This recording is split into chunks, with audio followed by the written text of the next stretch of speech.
Hi everyone, Grim here. So we're back for the fourth installment of Magical Meditations, and we are working our way through the illustrated Herbiary by Maia. Today's entry is Inner Sanctum, Sweet Violet. Viola odorata, sweet, sweet violet, sings of sun and springtime, carpeting meadows and lawns with lush purple petals. But this glorious show is mere flirtation. Her true abundance comes in autumn, when, quietly, and with little fanfare, she shares her seeds with the earth, setting the stage for next spring's performance. Violet has no trouble separating public from private. She knows both have their place and season. She's the gossip column socialite who quietly works in a soup kitchen on Wednesdays, knowing life's most important work isn't always done in the public eye. The ritual that Maia has here for us says, honor your inner sanctum. It says, in Victorian homes, rooms were divided between those that were public and those that were wholly private and used only by the family. In modern times, the distinction between public and private have broken down, leading us to sometimes overshare or overexpose ourselves. She makes a very good point. Sometimes I wonder if we don't have too much pressure to be open when it's okay to hold things to yourself. You don't owe the world everything about you. You're allowed to keep things secret and private and just to yourself. It says the sacred inner sanctum is like a nursery for our deepest, most authentic self. It's here that new truths are born, and when allowed, grow strong before being armored in rationality and sent out into the world.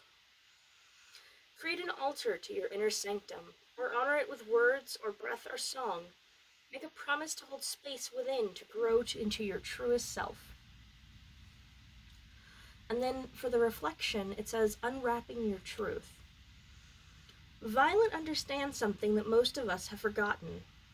It's okay to have a public face that is different from the one we wear in private. In fact, in order to deeply know ourselves, it's necessary. You have to take care of yourself.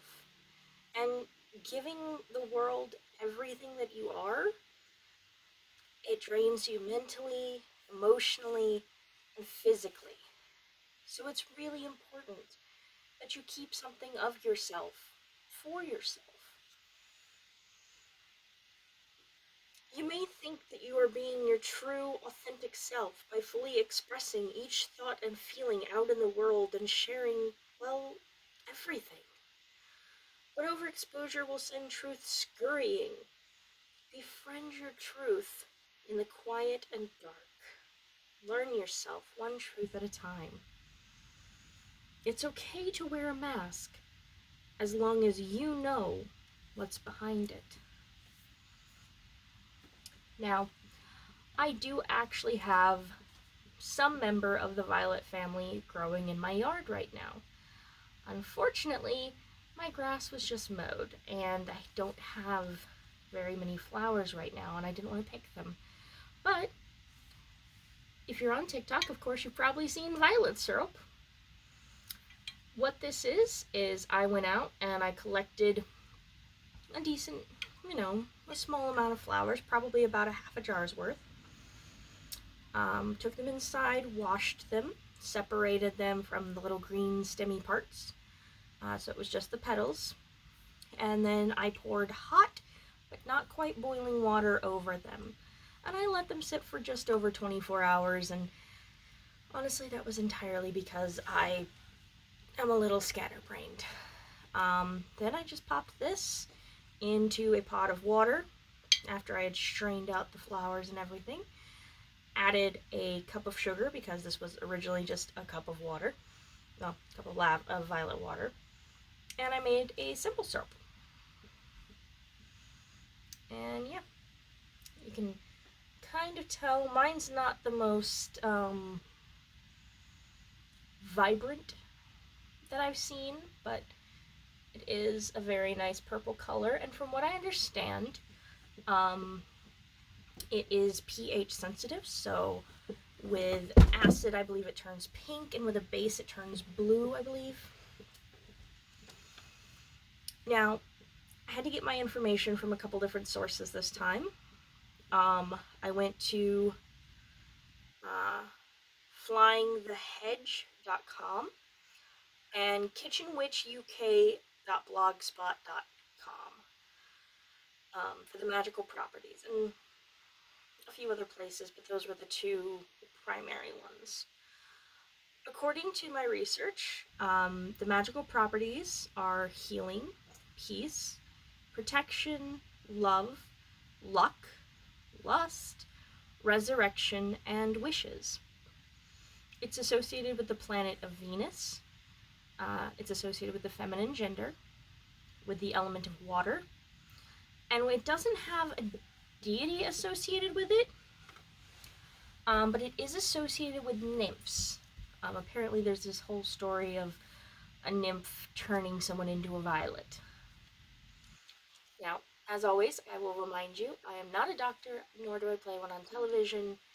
Before using any of these for medical purposes, please talk to your physician or your herbalist, because that's not what I do. The medicinal properties, as I found on WebMD and rxlist, were that it's good for nervous strange, menopausal systems, digestive tract issues, respiratory issues, joint pain, fever, insomnia, and some skin conditions. It is generally considered safe. In fact, it's the only thing I wasn't able to find any sort of side effects or interactions on yet, compared to everything else. Everything else usually has something. So I imagine that it's still possible to be allergic to it. And it's completely non-toxic to pets. Again, I would imagine that it's possible to be allergic to it. But overall, violets appear to be very safe. Violets are actually a member of the same family as pansies. And every member of the violet family, as far as I can tell, is edible. But sweet violet is not to be confused with African violets. Same family, different plant. So, I hope you guys are really enjoying this series. As always, I would really love some feedback. And like, follow, subscribe, comment, and I'll see you guys next week. I'm sorry this video was so late. It's just been kind of crazy this week, so